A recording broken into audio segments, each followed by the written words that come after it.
Good morning students, आप सभी का ऑनलाइन क्लास में स्वागत है। लास्ट की वीडियो में रस समीकरण मिति दोष के बारे में हमने पढ़ा था। अब दूसरे प्रकार का दोष आता है अरस समीकरण मिति दोष। अरस समीकरण मिति दोष या नॉन स्टायोकिमेट्री डिफेक्ट्स। अरस समीकरण मिति दोष वे दोष होते हैं जिसके कारण ठोस क्रिस्टल की रस समीकरण मिति परिवर्तित हो जाती है। तो वे दोष या त्रुटि जिनके कारण ठोस क्रिस्टल की रस समीकरण मिति परिवर्तित हो जाती है, ऐसे दोष को अरस समीकरण मिति दोष कहते हैं। हम सभी जानते हैं रस समीकरण मिति की डेफिनेशन, जिसका मतलब होता है ठोस क्रिस्टल की धनायनों व ऋणायनों की संख्या का अनुपात उसके मूलानुपाती सूत्र के समान होता है। इसका मतलब यदि इस प्रकार का दोष उत्पन्न होगा तो धनायनों व ऋणायनों की संख्या का अनुपात उनके मूलानुपाती सूत्र से भिन्न प्रदर्शित होता है। अरस समीकरण मिति दोष दो प्रकार के होते हैं, धातु आधिक्य दोष और धातु न्यूनता दोष। अरस समीकरण मिति दोष दो प्रकार के, एक होते हैं धातु आधिक्य दोष और एक होते हैं धातु न्यूनता दोष। सबसे पहले धातु आधिक्य दोष। हम सभी जानते हैं कि सभी धातुएं इलेक्ट्रॉन त्याग कर धनायन का निर्माण करती है। तो धातु मतलब धनायन की वृद्धि होना। धातु आधिक्य दोष दो प्रकार से उत्पन्न हो सकता है, या तो हम धनायन में वृद्धि कर दें या ऋणायन में कमी कर दें। तो धातु आधिक्य दोष दो प्रकार से उत्पन्न किया जा सकता है, एक तो धनायन में वृद्धि करके और एक ऋणायन में कमी करके। सबसे पहले पढ़ते हैं ऋणायन में कमी होना, जो कि एग्जाम की दृष्टि से काफी इंपोर्टेंट है। ऋणायन में कमी किस प्रकार होगी? ऋणायन में कमी को रिप्रेजेंट करने के लिए ये माना कि कोई ठोस क्रिस्टल है जिसमें A+ कोई धनायन है। ये माना कि कोई ठोस क्रिस्टल है जिसमें A+ धनायन और B- कोई ऋणायन है। तो A+ यहाँ धनायन है और B+ यहाँ ऋणायन है। इस प्रकार हम कोई ठोस क्रिस्टल यहाँ रिप्रेजेंट कर सकते हैं, जो कि अन्य त्रुटीय दोष में हमने बनाया था।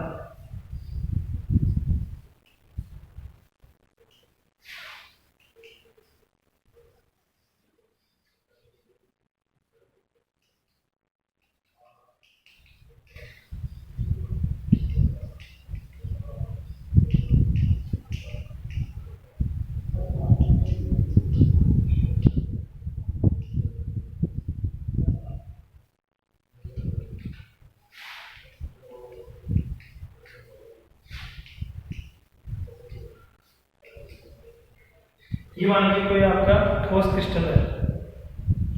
ऋणायन में कमी में क्या होगा? इस प्रकार की त्रुटि या दोष में कोई एक ऋणायन अपने स्थल को छोड़कर ठोस क्रिस्टल से बाहर स्थानांतरित हो जाता है। क्योंकि ऋणायन में कमी करनी है तो कोई एक ऋणायन अपने स्थल को छोड़कर ठोस क्रिस्टल से बाहर स्थानांतरित हो जाता है। ठोस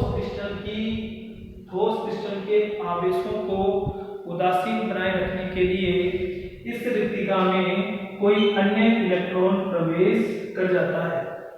खाली रिक्तिका बन गई थी। ठोस क्रिस्टल की उदासीनता बनाए रखने के लिए इस रिक्तिका में कोई अन्य इलेक्ट्रॉन प्रवेश कर जाता है। इस प्रकार से पहले रिक्तिका थी, अब इसमें इलेक्ट्रॉन आ गया। इस इलेक्ट्रॉन युक्त रिक्तिका को एक विशेष नाम से जाना जाता है। इस विशेष नाम को F केंद्र कहा जाता है। तो F केंद्र की परिभाषा कई बार बोर्ड एग्जाम में पूछी जाती है, तो इसकी बिल्कुल सिंपल डेफिनेशन है इलेक्ट्रॉन युक्त रिक्तिका। इलेक्ट्रॉन युक्त रिक्तिका को F केंद्र के नाम से जाना जाता है। यहाँ ये जो F शब्द है वो जर्मन भाषा के फैरवे से लिया गया है। तो यहाँ F शब्द जर्मन भाषा के फैर्बे से लिया गया है, जिसका हिंदी में अर्थ होता है रंग उत्पन्न करना। जिसका हिंदी में अर्थ होगा रंग उत्पन्न करना। F केंद्र की उपस्थिति के कारण ही NaCl क्रिस्टल का रंग पीला हो जाता है। पोटेशियम क्लोराइड क्रिस्टल का रंग बैंगनी होता है और लिथियम क्लोराइड क्रिस्टल का रंग गुलाबी होता है। तो बोर्ड एग्जाम में क्वेश्चन पूछा गया था कि NaCl क्रिस्टल का रंग पीला क्यों होता है। तो NaCl क्रिस्टल का रंग पीला उसमें क्रिस्टल में उपस्थित F केंद्र की उपस्थिति के कारण होता है। F केंद्र की उपस्थिति के कारण ही NaCl क्रिस्टल का रंग पीला, पोटेशियम क्लोराइड क्रिस्टल का रंग बैंगनी और लिथियम क्लोराइड क्रिस्टल का रंग गुलाबी होता है। F केंद्र की डेफिनेशन यहाँ हो गई थी इलेक्ट्रॉन युक्त रिक्तिका। इलेक्ट्रॉन युक्त रिक्तिका को हम F केंद्र के नाम से जानते हैं और F केंद्र यहाँ जर्मन भाषा के फैर्बे से लिया गया है, जिसका अर्थ रंग उत्पन्न करना होता है। तो ये धनायन में कमी है।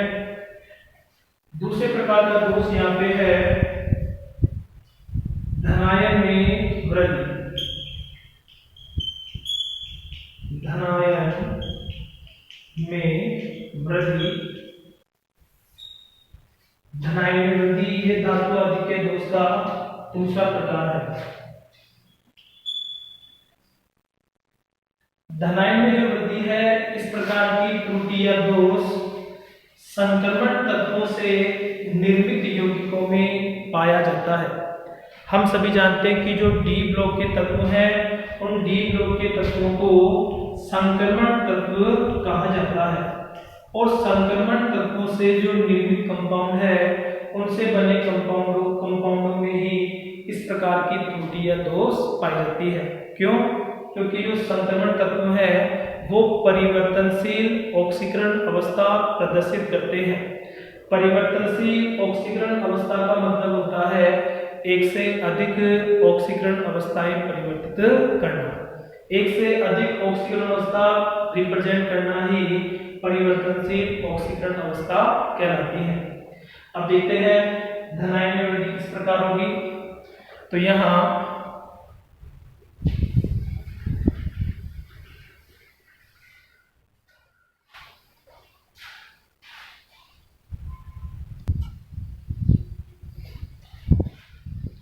देखिए नाम से लग रहा है धनायन में वृद्धि करनी है।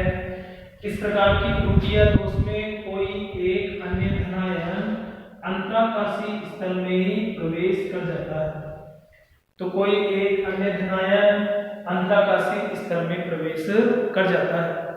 अंतराकाशी स्थल क्या होता है? धनायनों व ऋणायनों के मध्य का स्थान।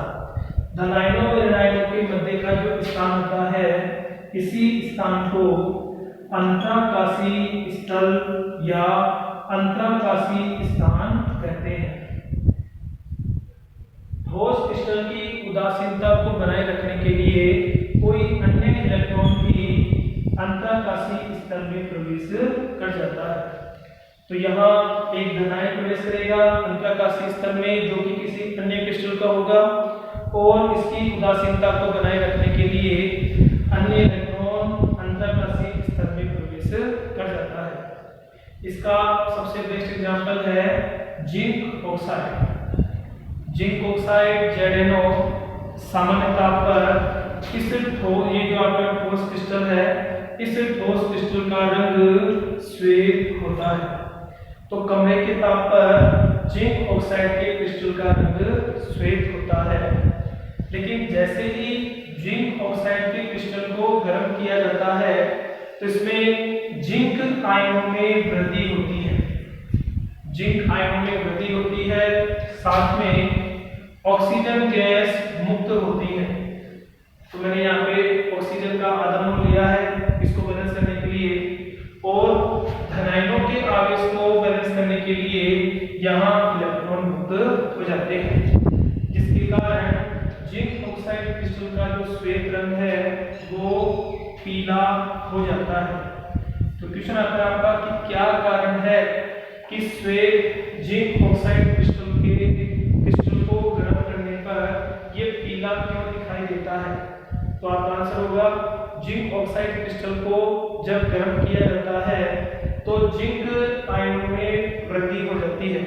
जिंक आयनों में वृद्धि होने के कारण ही ठोस क्रिस्टल का रंग पीला दिखाई देता है।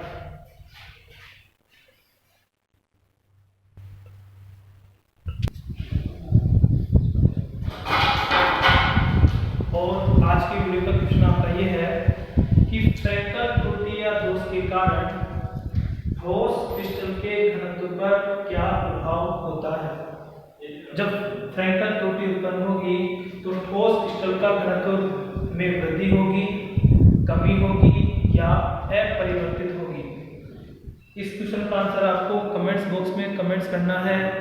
मैं बार बार कह रहा हूँ कि जब आप कमेंट्स करते हैं तो अपना नाम और फादर्स नेम आप जरूर लिखें, क्योंकि आपके नाम से फिर और भी बहुत सारे नाम स्टूडेंट्स के तो हमें कन्फ्यूजन हो जाता है। तो अपने नेम के साथ आपको फादर्स नेम और आपको सेक्शन आपको लिखना है कि बायो है या मैथ है। Thank you.